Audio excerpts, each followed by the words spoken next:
ધારી તાલુકાના રામપુર ગામે ભારે પવન સાથે વરસાદના કારણે ખેડૂતોને નુકસાન થયું છે। વરસાદથી કપાસ અને મગફળીના પાકમાં નુકસાન થતાં ખેડૂતોને રાતા પાણીએ રોવાનો વારો આવ્યો છે। ખેડૂતોએ ચોમાસાની ઋતુમાં મગફળી અને કપાસનું વાવેતર કર્યું હતું। સમયસર થયેલા વરસાદને કારણે પાક સારો વિકસ્યો, જે બાદ પાકની જાળવણી માટે દવા છંટકાવ કરવામાં આવ્યો। ત્યારે વરસાદના કારણે ખેડૂતોના ઊભા પાકને નુકસાન થતાં ખેડૂતોના મોઢે આવેલો કોળિયો છીનવાયો છે।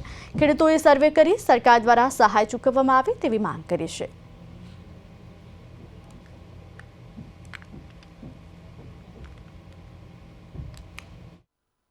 વરસાદને લીધે તો સિંગ તો બધી ભરલી જ ગઈ છે, બરોબર।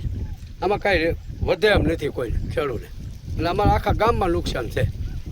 વરસાદ રવિવારે જે વર્યો ને એ ભયજનક વર્યો, 50-60 કિલોમીટર ઝડપે પવન ફૂંકાણો અને પાથરા બધું વીખી નાખ્યું ને માંડવી બધી બગડી ગઈ।